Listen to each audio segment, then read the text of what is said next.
¿Ah? Don José. Buenos días, Fernando. Buenos días a toda nuestra audiencia. Oiga, ahora que usted pone esa foto de Carlos Andrés Pérez, usted sabe que cuando usted iba a Venezuela, antes de ese llamado juicio, estaba escrito que eso iba a pasar. Sí, los medios de comunicación, una especie de asalto. Los medios de comunicación se encargaron de destruir la institucionalidad venezolana De un festín. y dieron paso a que el pueblo pensara que un iluminado iba a resolver todo. Y cuando esto estudia al fondo el caso de Carlos Andrés Pérez, la razón por la que hicieron ese juicio, es una mansa tontería. Una tontería. Un juego de niños, hablado de lo que se ve y todo. Y lo que paga Venezuela por eso. Los países tienen que curarse en salud. Por eso que nosotros hemos abierto este segmento internacional, porque si algún país tiene que mirar esto con cuidado, esos somos nosotros. Esos somos nosotros. Porque hace unos minutos, Fernando, conversaba por teléfono con el general Rubén Darío Paredes, porque le voy a hablar sobre un tema que él también, porque fue comandante de la Guardia Nacional de Panamá, Sí. conoce de algunas de las cosas que le voy a decir a ustedes, que voy a compartir con ustedes, y se comprometió a mandarnos un artículo que le gustaría que comentáramos. Lo espero y hablamos de él mañana. Pero fíjese, en el plano internacional, quizás la noticia que acapara, diría yo, Fernando, yo no sé si usted coincide conmigo porque lo escuché hablando tempranito de esto, es la confrontación comercial que ya tiene característica de guerra económica entre los Estados Unidos y China. Y particularmente la vertiente de hoy que tiene que ver con la confrontación con una de las compañías tecnológicas más poderosas del planeta Tierra. No solamente de China popular. Huawei es una de las corporaciones tecnológicas, si no la más desarrollada del mundo. Por lo menos la que más rápido ha crecido, ¿eh? Porque no hay que... Y fíjese lo que está pasando. Para ello me quiero ayudar, aquí si me ayuda aquí la cámara, maestro. Aquí yo tengo este documento, que le voy a presentar aquí. Este documento es una presentación que hizo el embajador Chris Freeman, ahora le hablo quién es él, sobre lo que él denomina la coexistencia hostil con China. El señor Freeman es diplomático, fue embajador y representante de los Estados Unidos, no solamente en Arabia Saudita, en Taiwán, fue parte del equipo negociador que abrió la apertura diplomática con la República Popular China, habla 7 idiomas, entre ellos el chino. Wow. O sea, es un hombre del establishment político de los Estados Unidos, con experiencia diplomática, y fue subsecretario de Defensa. Para que sepa que estamos hablando de un norteamericano 100%, un hombre intelectualmente equipado. Y fíjese lo que dice él. Pero primero le doy la noticia. En los Estados Unidos, el presidente anuncia que ha incluido a Huawei en la lista negra, en la que significa que las tecnológicas norteamericanas no podrían hacer negocios con Huawei. Estamos hablando de qué cosa? De un comercio que entre estas compañías tiene la magnitud casi de 25 mil millones de dólares. Wow. Y la que los Estados Unidos, las tecnológicas norteamericanas, tienen que ver con esto, cerca de 11 mil a 12 mil millones de dólares, nada más ni nada menos. Al anunciar esta decisión, ayer en el comportamiento de la Bolsa de Valores, el índice industrial Nasdaq cae 1.46 y las acciones de la empresa Alphabet, que es la casa matriz de Google, caen 2%. Al terminar la tarde, en la jornada bursátil, el secretario de Comercio de los Estados Unidos anuncia la postergación por 90 días de la decisión. No fue por nada más que por esto que pasó. Esto que pasó fue un indicador claro de que la decisión que se ha tomado no estaba consultada con las consecuencias que es lo que venía. Y sale en la tarde, antes de que termine la sesión, el presidente o CEO de Huawei, Ren Zhengfeld, y dice que los Estados Unidos el gobierno de los Estados Unidos ha subestimado a Huawei. Wow. Y da la siguiente data, tómela para verificación, de que la mitad de los componentes que ellos utilizan en Huawei son de los Estados Unidos. La otra mitad la producen ellos. Pero que en tecnología G5 ellos marchan a la vanguardia. Y que aun estos 90 días no resuelven nada. Nada. Ellos están preparados para esta guerra. Dice él, en paz, o sea, cuando estaba antes de esta confrontación, nos preparamos, ahora estamos en guerra. Ellos están preparados, dice él. Pero esto hiere también a los Estados Unidos. Eso fue la reacción inmediata. Por eso estos 90 días. Pero igual, los Huawei que están en desarrollo, ya en sus manos, no tienen ningún problema porque independientemente de decisiones, ya toda la tecnología está incorporada. Y eso no El es tan- problema lo debes tener a fines de año, que es cuando se da la actualización de la nueva versión de Android. Pero ellos están trabajando para ser autosuficientes. ¿Eso qué quiere decir? Que Huawei puede en un periodo destetarse del mercado norteamericano e ir a otros mercados. Y esto tendría un impacto, pues recuerde que los Estados Unidos, en términos de balanza de pago, está en positivo en todo lo que es tecnología. Las grandes corporaciones tecnológicas de los Estados Unidos tienen un impacto importante y positivo en el comercio mundial. Afectar eso es pegarle al nervio de la economía norteamericana en este momento. Pero como si fuera poco, 173 compañías de calzados de los gigantes, entre ellos Nike y Adidas, en una carta pública le piden a los Estados Unidos, al presidente Trump, que no imponga los aranceles al calzado, por el efecto que esto tendría en la industria, en la mega industria del calzado. Usted sabe lo que es Nike y lo que es Adidas. Es alemana. Pero que además está comerciando con los Estados Unidos y que tiene sus plantas en China. Y le solicitan que no haga esto por el peso que tendría esto en la economía norteamericana y en los consumidores norteamericanos. Pero fíjese lo que dice el embajador Freeman, es por eso que le traigo este documento. Esta es una conferencia que él pronunció y quiero agradecerle al ingeniero Barrelier que me hizo llegar este documento. El ingeniero Barrelier, Fernando. Olegario Valeria. Él es uno de los hombres que yo Banquero. considero banquero, pero uno de los hombres más ligados al sector agropecuario. Ojalá lo tengan de consultor para las transformaciones que hay que hacer en el agro, porque él tiene muchas ideas que aportar. Bueno, el Chase Manhattan Bank en su tiempo siempre se caracterizó por eso. Siempre, siempre. Es un panameño de esos panameños que han dado todo por el país. Como nosotros a veces tenemos como desprecio por los que nos volvemos jóvenes, viejos, estos son los hombres que nunca envejecen. Yo le agradezco al que me mandaron. Fíjese lo que dice Fernando, lo voy a leer un par de párrafos nada más para que usted se ubique en lo que dice un norteamericano. Dice él, la guerra, voy a hacer una traducción porque esto está en inglés, así que perdonen algunas de las inconsistencias que puedan usted escuchar en materia de sintaxis.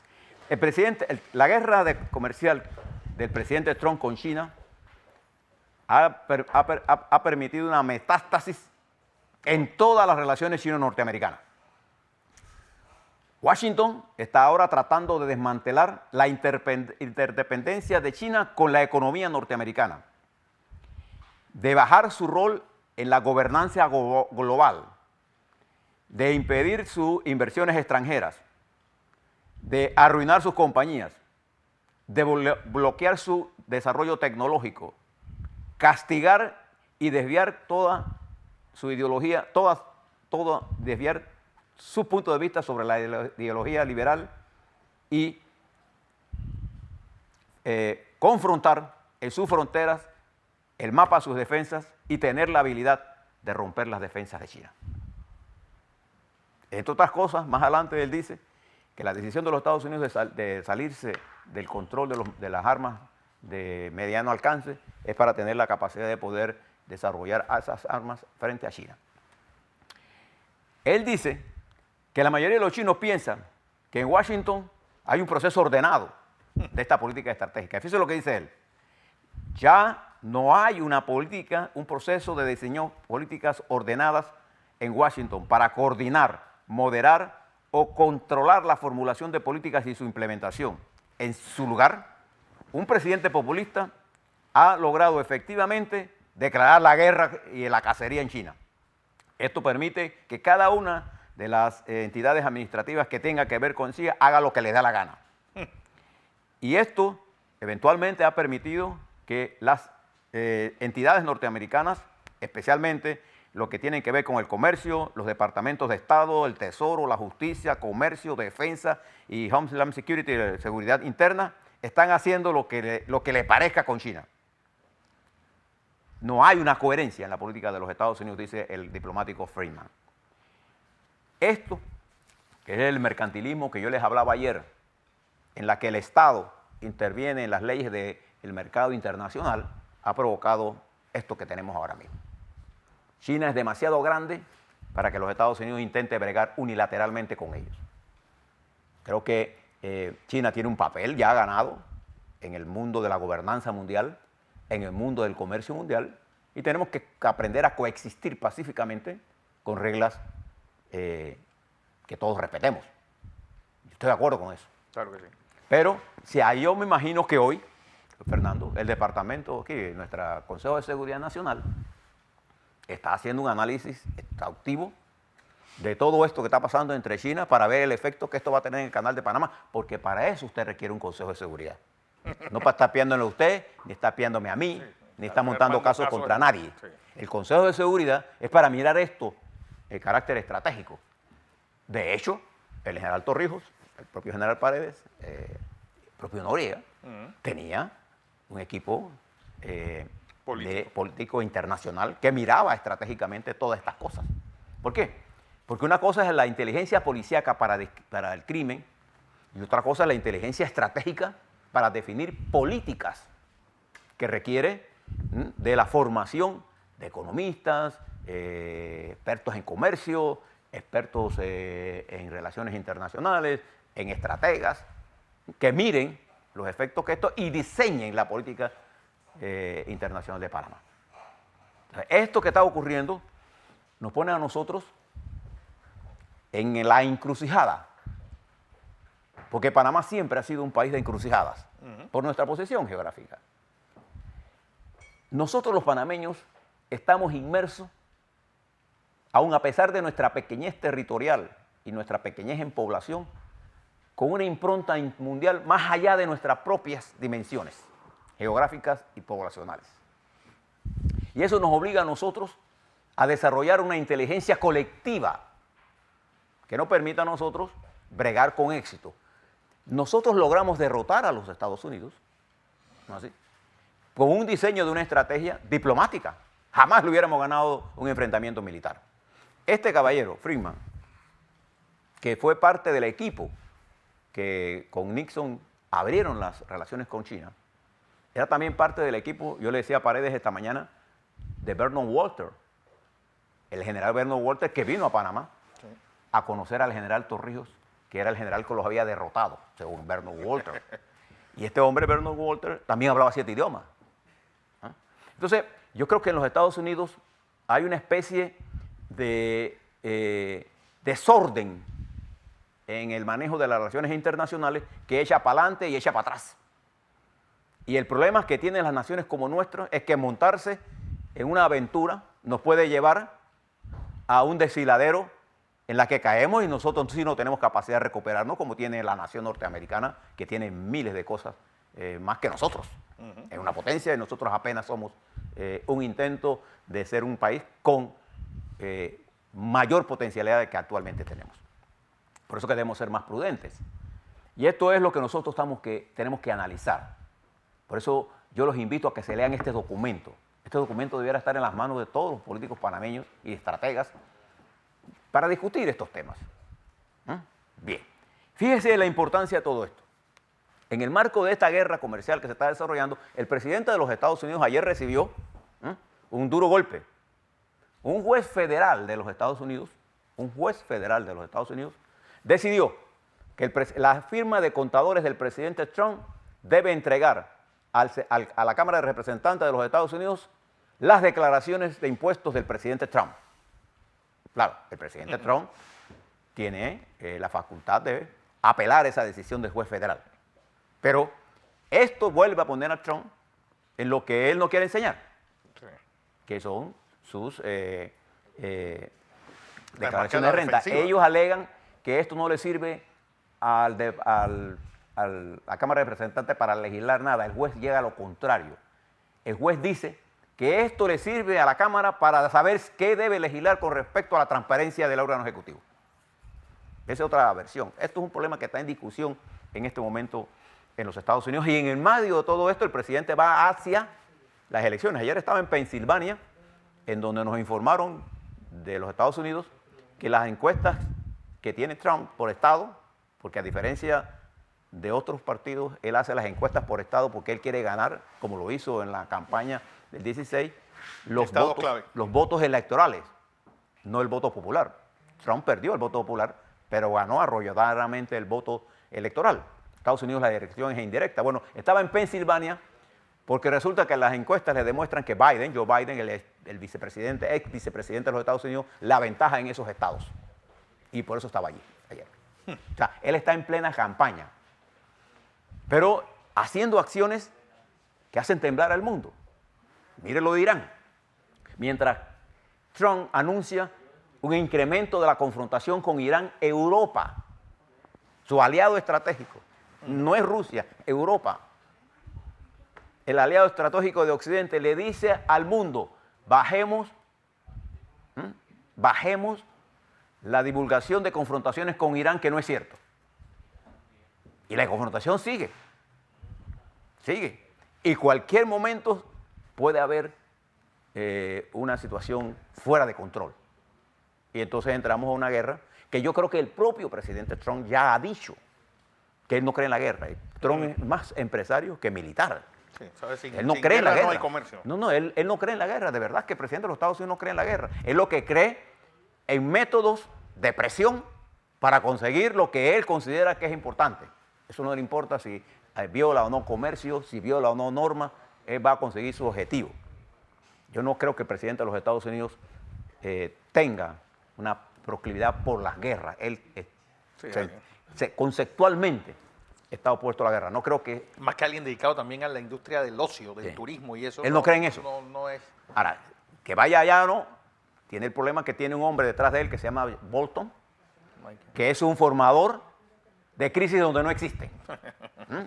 Si no estudian la posición del señor Bolton en Irak, que llevó al desastre, con sus consejos de que la guerra, que las armas de destrucción masiva, qué sé yo, y tiene un coco con Irán, y un ataque con Venezuela, y un ataque contra Cuba. Son cosas fijas, y entonces su política no está basada en la información de inteligencia real, sino en su percepción ideológica de ataque. Eso es peligroso. Las potencias no se manejan así. Panamá tenga una posición ideológica con respecto a Rusia, eso no va a tener ninguna importancia, pero que lo tenga Estados Unidos, ya eso es otra cosa. Vamos a cambiar entonces, vamos a ver lo que está pasando en las parlamentarias. Fernando, usted que es un hombre que le conoce y domina no solamente el mundo, pero en particular Europa. Las parlamentarias de este domingo van a tener, para mí, dos países que tenemos que observar con detenimiento. Una va a ser Francia. El presidente Macron se la juega toda en esta parlamentaria. En horas bajas. En el momento en que y vamos a ver lo de los chalecos amarillos, esta organización amorfa que no tiene cabeza, pero que tiene movimiento. No hay nada peor que bregar con un cuerpo que usted no sabe dónde pegarle. Sí, que no sabe dónde pegarle, ni a quién, ni con quién hablar. Y Marie Le Pen, aprovecha todo esto y veremos si ella logra, junto con Steve Bannon, por eso es que Bannon estaba en París, porque esta es una elección que al hombre que se surge como una de las figuras más importantes de Europa, que incluso se hablaba que era el sustituto de Angela Merkel, perder estas elecciones para él sería... No, ya un tiro de gracia. Y la otra es España, en donde la ultraderecha representada en Vox y la derecha fragmentada representada en Ciudadanos y el PP se la juega todo porque el Partido Socialista Obrero Español ganó las elecciones y va a formar gobierno. Sí, ya. Hoy se instala... Ya escogieron los dos vicepresidentes. Ya está escogido, así que ellos escogerán a los presidentes. Eso ya está medio resuelto. Entonces prestemos la atención a eso, porque esto, Inglaterra el Brexit lo tiene a ellos atrapados en una situación que le da igual quién gane o no pierda, porque en general Inglaterra está perdiendo con este empate técnico en la que están empantanados. Y Rusia ha acrecentado su papel, más allá de su verdadera influencia económica global. Lo ha hecho porque los Estados Unidos han abandonado el escenario europeo y pretende llevar una confrontación individual los Estados Unidos con el resto del mundo. Y eso le ha dado a Putin un valor político que no representa su economía, a diferencia de China Popular, que sí es una potencia económica. Y ya está demostrando, China, Siria, Irán, Venezuela, está demostrando que la voluntad de Trump no es suficiente. Se requiere multilateralidad para enfrentar esta compleja situación. Termino aquí con Venezuela. El presidente Maduro ayer, Fernando, anunció en un meeting gigantesco de esos que ellos hacen, porque no todos los días ya hay una manifestación, Fernando, sino la posición del gobierno. Es un país tan desgastado que ya igual da trabajar que no trabajar. Sí. En ese meeting hace dos cosas. Uno, llama al diálogo, y dos, hace una propuesta. Vamos a adelantar las elecciones parlamentarias. Bueno, y esto pone a Guaidó en una situación complicada. Si la rechaza, bueno, tú no dices que eres mayoría. Si la acepta, tienes que sentarte a negociar. Claro. O sea, las formas de luchas políticas son infinitas. Los venezolanos han demostrado, los maduristas, los chavistas, han demostrado flexibilidad y capacidad de maniobra política. No se engañen. ¿Okay? Y por otro lado, mientras él hace eso, allá Diosdado Cabello en la Asamblea Constituyente prolonga el mandato de esa Asamblea hasta diciembre del 2020, por lo menos. Es decir, puede seguir. Esa es la situación en el mundo. Le cuento que en Argentina ya Cristina Fernández hace otra movida interesante. No va a la presidencia, sino va a la vicepresidencia buscando la unidad de las fuerzas peronistas y anti-Macri. Y su mejor opción podría ser Alberto Fernández, un exministro de su exmarido, de su marido, no es su marido, es eso, ella viuda de Kirchner, un hombre peronista, pero va a haber primarias. Ya ella dio un movimiento importante buscando la unidad. Fíjense cómo está el mundo.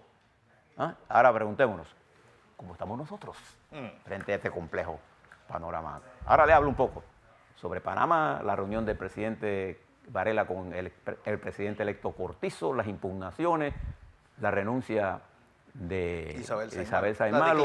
Y fíjese usted cómo cambian las cosas. Ahora resulta que el testigo de la fiscalía es un vendido a los abogados de Martinelli. Fíjese usted por dónde va, cómo va el asunto, dicen los medios adeptos, los medios antimartinelistas.